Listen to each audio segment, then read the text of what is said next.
Hello, fifth grade students and families. This is Mr. Colantonio, principal of the O'Donnell Middle School, saying welcome to the O'Donnell Middle School, hello, and introducing you to what will be the slideshow that you all receive by the end of this school year in preparation for next year. So we took a lot of the material that we would typically have in our showcase night for families and our fifth grade visits for students, and we tried to condense it as best we could into this slideshow. The slideshow will begin through the magic of filming. This first slide will have this introduction video in it, so I encourage you to watch this first. I'll walk you through the other slides now, and the slideshow will end with a student-produced virtual tour of OMS specifically produced for incoming sixth graders. So the Lotta twins, two eighth graders this year, filmed this last year for me, and it was designed specifically for incoming sixth graders to give you a sense of the school from a sixth grade perspective, because the O'Donnell Middle School is really designed as a sixth grade area and then a seventh and eighth grade area that's kind of mixed. Sixth graders have their classes in a separate place.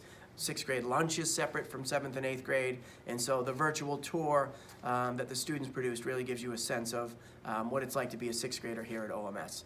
I do want to mention before I get into the slides that though this is an unusual school year, we are very aware of what the end of fifth grade has been like for students and what you'll need to transition to sixth grade next year, whatever that looks like.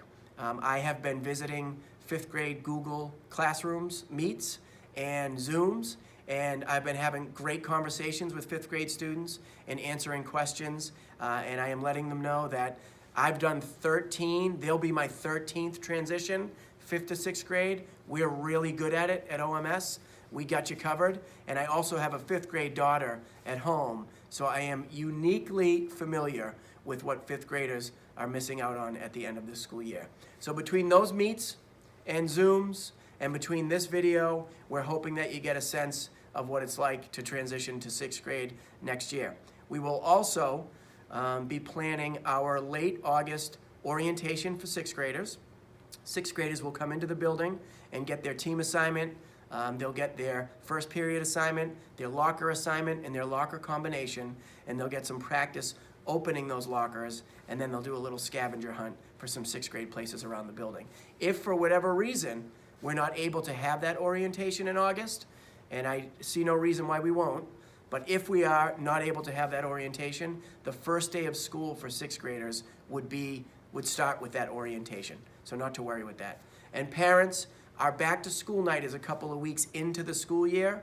That is for you to get a sense of what your sixth grader is doing, what the year will be like for your sixth grader, meet the actual teachers, get the actual sixth grade expectations. So my suggestion for you is to let your sixth graders do the first couple of weeks of sixth grade, organize themselves, get the expectations, and then on back to school night, you try to get the answers to your questions. So hopefully we can cover this transition with all those things, and without further ado, I'm just gonna click through the first few slides that you'll see on this presentation.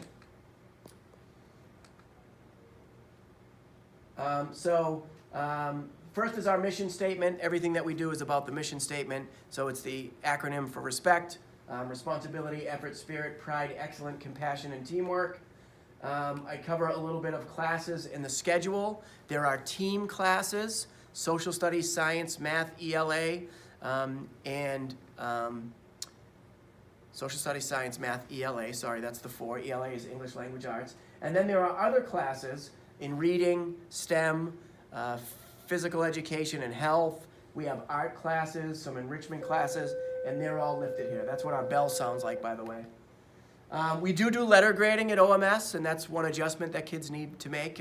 Parents are typically pretty familiar with these grades. It's an A to F grade scale. We have 3 trimesters, 3 report cards, 3 midterm progress reports.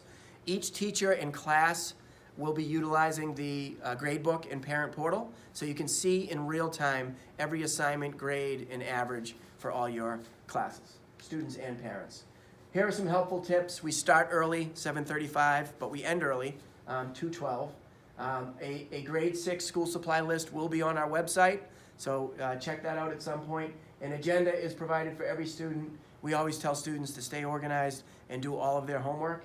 And then you will use our website a lot. Most of our teachers and teams have websites where they post all their homework assignments and some other information. Lockers. Yes, we've been talking about lockers with students. Every student gets a locker. Every 6th grade student is pretty bad at opening their locker on the first day. No 6th grade student has a problem with their locker by the end of September. That's kind of how that goes. The lockers are old. None of them are brand new. So students, if you're opening your locker on the first try and it's not opening, it might not be you. It might be the old locker. So we're all testing that out together. It might not be you. Lunch. 6th graders eat lunch as a grade. They're the only grade that eats separately. They eat lunch kind of early, 10:40, but because school starts early, they're very hungry by then. The lunch account is the same as elementary school, although we'll use cards when they get their photo IDs for lunch. We have everyday offerings. We've been talking about this a lot with kids. It's like a little mini food court in there, pizza, burgers, deli, salad, yogurt parfaits, and then the hot lunch of the day. Summer reading this year, this is very important because of the spring that everybody had. Summer reading this year is recommended and not required. So our website will have the list of recommended summer reading. If you would like to do these books, that's great. They will be listed on the website for grade 6. They are not required this year, they're just recommended. Some rules to know: we don't allow cell phones on your person during the day. They have to be in your locker all day long. We want you to treat others the way that you would be treated. And we don't allow hats and hoods at the middle school. We don't allow students to carry around bags during the day. Those are the ones that sometimes surprise kids. And in school safety, you will hear us say early and often, see something, say something. If you see something suspicious, report it. And that's how we keep our school community safe. We rely heavily on technology. Report cards and midterm progress reports are emailed to Guardian emails. We use the parent portal for school-home communication. Next year, students, 6th grade students, you will receive your own Chromebook that you will take home with you every day. So we expect you to be responsible with that technology and use it for educational purposes only.